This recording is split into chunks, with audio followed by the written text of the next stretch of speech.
Hello എല്ലാവർക്കും നമസ്കാരം. പുതിയൊരു വീഡിയോയിലേക്ക് സ്വാഗതം. നമുക്കിന്ന് ഈ വീഡിയോയിലൂടെ ഇക്വിറ്റി എഫിഷ്യൻസി ട്രേഡ് ഓഫ് എന്താണെന്ന് മനസ്സിലാക്കാം. അതായത് ഇവ രണ്ടും തമ്മിലുള്ള ട്രേഡ് ഓഫ് ആണ് ഈ വീഡിയോയിലൂടെ ഞാൻ പറയാൻ ഉദ്ദേശിക്കുന്നത്. നമുക്ക് വീഡിയോയിലേക്ക് കടക്കാം. ഇക്വിറ്റി എഫിഷ്യൻസി ട്രേഡ് ഓഫ് എന്ന് പറയുന്നത് ഇവ രണ്ടും തമ്മിലുള്ളൊരു എക്സ്ചേഞ്ച് ആണ് ഉദ്ദേശിക്കുന്നത്. അതായത് ഇക്വിറ്റിയും എഫിഷ്യൻസിയും തമ്മിലുള്ളൊരു എക്സ്ചേഞ്ച് ആണ് ഇവിടെ ഉദ്ദേശിക്കുന്നത്. നിങ്ങൾക്ക് എക്സ്പ്ലെയിൻ ചെയ്യാൻ മനസ്സിലാവും. The equity efficiency trade of is A concept in economics that highlights the potential conflicts between, അതായത് ഹൈലൈറ്റ് ചെയ്യുന്നത് potential conflicts between achieving A more equitable distribution of resources and maximising economic efficiency. അതായത് ഒരു എക്കണോമിയിൽ എങ്ങനെ more equitable distribution of resources, അതായത് resources തുല്യമായിട്ട് എങ്ങനെ distribute ചെയ്യാം, വിതരണം ചെയ്യാം, അവിടെ ഇക്വിറ്റി വരുന്നുണ്ട്. ഇതോടൊപ്പം തന്നെ മാക്സിമൈസിങ് എക്കണോമിക് എഫിഷ്യൻസി, അതായത് എഫിഷ്യൻസിയും മാക്സിമൈസ് ചെയ്യണം, അതോടൊപ്പം തന്നെ ഇക്വിറ്റബിളായിട്ട് റിസോഴ്സ് ഡിസ്ട്രിബ്യൂട്ട് ചെയ്യുകയും ചെയ്യണം. അപ്പോൾ ഇവ തമ്മിലുള്ളൊരു എക്സ്ചേഞ്ച് ആണ് ഇത് കാണിക്കുന്നത്. ഇനി നമുക്ക് ഇവ ഓരോന്നും ഇൻഡിവിജ്വലായിട്ട് എന്താണെന്ന് നോക്കാം. ഇത് ഇക്വിറ്റി എന്ന് പറയുന്നത് refers to fairness or justice in the distribution of wealth, അതായത് വെൽത്ത് ഡിസ്ട്രിബ്യൂഷൻ ചെയ്യുന്നതിലുള്ള ഒരു ഫെയർനെസ്, നല്ല രീതിയിൽ എല്ലാവർക്കും വെൽത്ത്, രാജ്യത്തിൻ്റെ സമ്പത്ത് ഡിസ്ട്രിബ്യൂട്ട് ചെയ്യുക എന്നുള്ളത്, അതായത് പണക്കാരനും പാവപ്പെട്ടവനും ഒരുപോലെ ഷെയർ ചെയ്യുക എന്നുള്ളത്.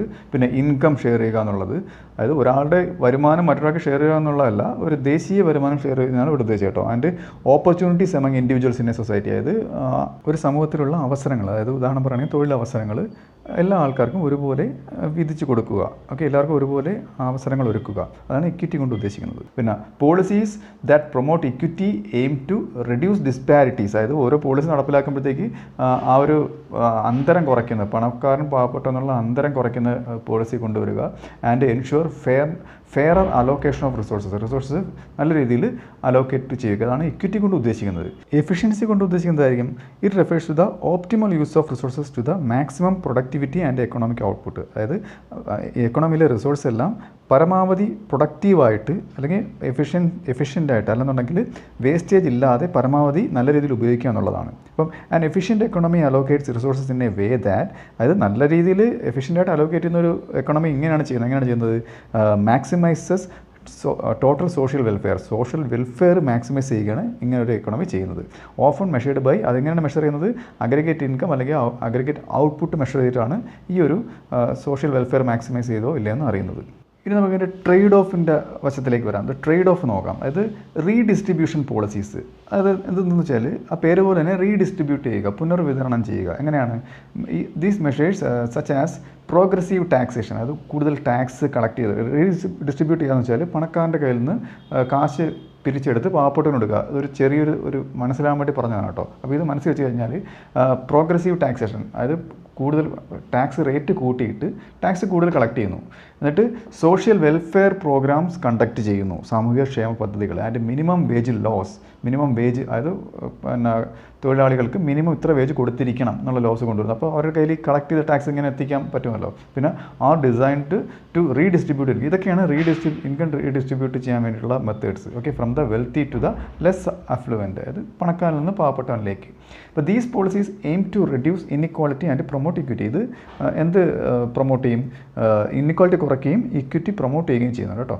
അപ്പം ഇമ്പാക്റ്റ് ഓൺ എഫിഷ്യൻസിയിലുള്ള ഇമ്പാക്റ്റ് നോക്കിക്കഴിഞ്ഞാൽ അപ്പം അവിടെ ഒരു ട്രേഡ് ഓഫ് ആയേ, അതായത് റീഡിസ്ട്രിബ്യൂഷൻ വന്നപ്പോഴത്തേക്ക് അവിടെ അലോക്കേഷൻ വന്നപ്പോഴത്തേക്ക് അവിടെ ഒരു എഫിഷ്യൻസിയിൽ വരുന്ന ഇമ്പാക്റ്റ് എന്താണ്, distribution of policies can sometimes reduce economic efficiency. അപ്പോൾ അവിടെ എഫിഷ്യൻസി കുറയാൻ സാധ്യതയുണ്ട്. ഓക്കെ, അപ്പോൾ ആ ഒരു ട്രേഡ് ഓഫ് ആണ്. അപ്പോൾ ഒന്ന് നേടുമ്പോഴത്തേക്ക് മറ്റൊന്ന് പോകുന്നു, അതാണ് ആ ഒരു എക്സ്ചേഞ്ച് എന്ന് പറയുന്നത്. ഇതാണ് കറക്റ്റ് ട്രേഡ് ഓഫിൻ്റെ ആ ഒരു രീതി എന്ന് പറയുന്നത്. ഇൻകം ഇങ്ങനെ റീഡിസ്ട്രിബ്യൂട്ട് ചെയ്യാൻ നോക്കുമ്പോഴത്തേക്ക്, അതായത് ഇക്വിറ്റി കൊണ്ടുവരാൻ നോക്കുമ്പോഴത്തേക്ക് ചില പ്രശ്നങ്ങളുണ്ട്. ഓക്കെ, അപ്പോൾ ട്രേഡ് ഓഫ് നടക്കുന്നുണ്ട്. അപ്പോൾ ഫോർ എക്സാമ്പിൾ ഒരു ഉദാഹരണം ഉൾപ്പെടുത്തിയിട്ടുണ്ട്. ഇപ്പം ഡിസ്ഇൻസെൻറ്റീവ്സ് ടു വർക്ക് ആൻഡ് ഇൻവെസ്റ്റ്, അതായത് ടാക്സ് കൂട്ടുമ്പോഴത്തേക്ക് അവർക്ക് തൊഴിൽ ചെയ്യാനുള്ള അല്ലെങ്കിൽ ഇൻവെസ്റ്റ് ചെയ്യാനുള്ള ഒരു പ്രേരണ കുറയുകയാണ് ചെയ്യുന്നത്. ഇപ്പോൾ higher taxes on income or capital can discourage individuals from working harder or investing. വ്യക്തികളെ കൂടുതൽ ഹാർഡ് വർക്ക് ചെയ്യുന്നതിൽ നിന്നും അവർ ഇൻവെസ്റ്റ് ചെയ്യുന്നതിൽ നിന്നും പിന്തിരിപ്പിക്കുന്നു. Potentially reducing overall economic output, അവിടെ ഔട്ട്പുട്ട് കുറയുകയാണ്.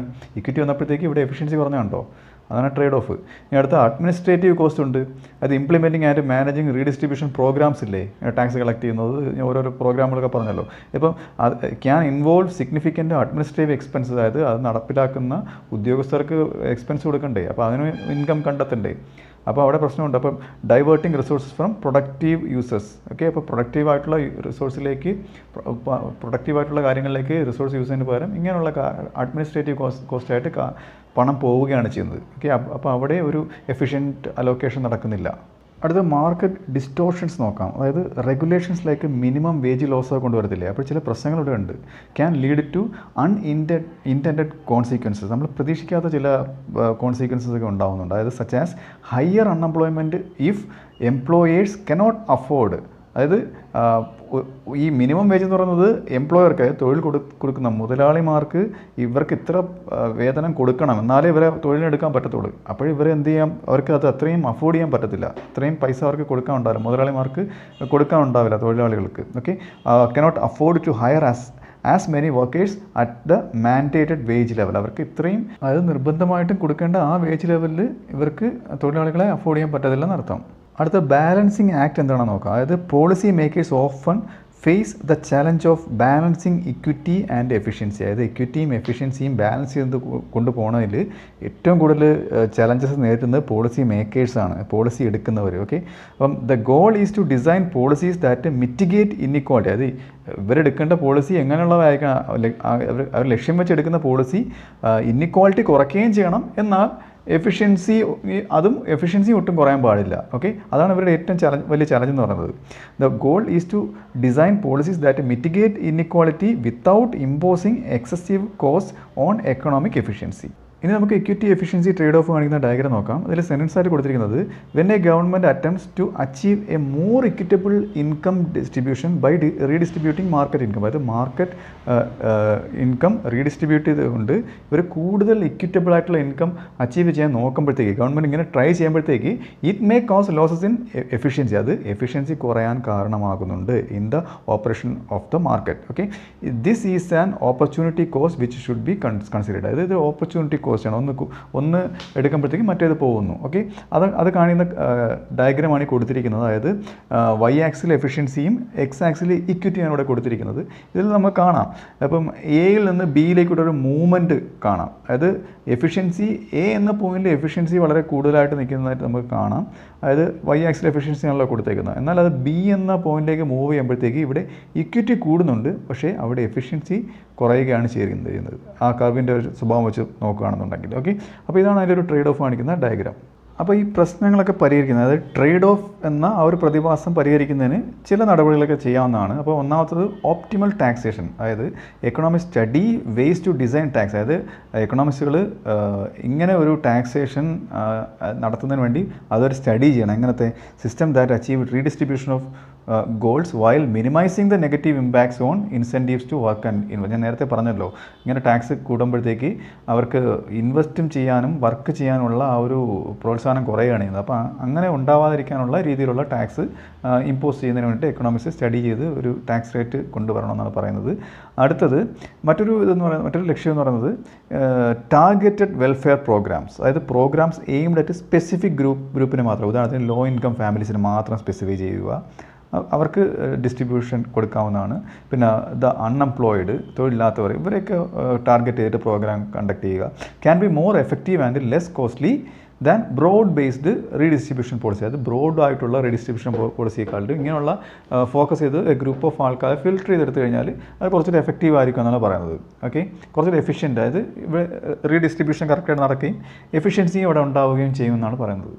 അടുത്ത പരിഹാര മാർഗ്ഗം എന്ന് പറയുന്നത് investing in education and health. എഡ്യൂക്കേഷനും ഹെൽത്തിലും ഇൻവെസ്റ്റ് ചെയ്യുക. അപ്പോൾ അവിടെ ഇക്വിറ്റിയും ഉണ്ടാവും, എഫിഷ്യൻസിയും ഉണ്ടാവും. ഓക്കെ, അപ്പോൾ policies that enhance human capital can improve both equity and efficiency. മനസ്സിലായില്ലേ? എങ്ങനെയാണ്? By providing individuals with the skills and health needed. അതായത് അവർക്ക് ആവശ്യമുള്ള സ്കിൽസും അവർക്ക് ആവശ്യമുള്ള ഹെൽത്ത് ഫെസിലിറ്റിയും കൊടുക്കുമ്പോഴത്തേക്ക് അവർക്ക് ഇത് രണ്ടും, അതായത് എഫിഷ്യൻസിയും ഇക്വിറ്റിയും ഉണ്ടാവുമെന്നാണ് പറയുന്നത്. To participate productively in the economy. അപ്പോൾ അവർ കൂടുതലായിട്ട് പ്രൊഡക്റ്റീവ് ആവുകയും എക്കോണമിയിൽ കൂടുതൽ കോൺട്രിബ്യൂഷൻ നടത്തുകയും ചെയ്യുന്നു.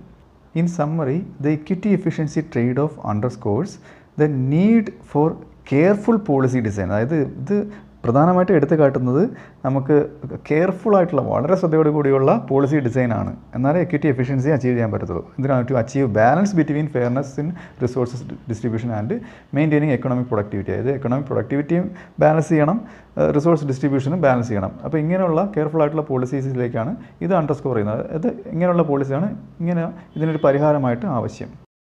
അപ്പോൾ ഈ വീഡിയോ നിങ്ങൾക്ക് മനസ്സിലായെന്ന് വിശ്വസിക്കുന്നു. അടുത്ത വീഡിയോയിലൂടെ മറ്റൊരു വിഷയമായി വീണ്ടും കാണാം.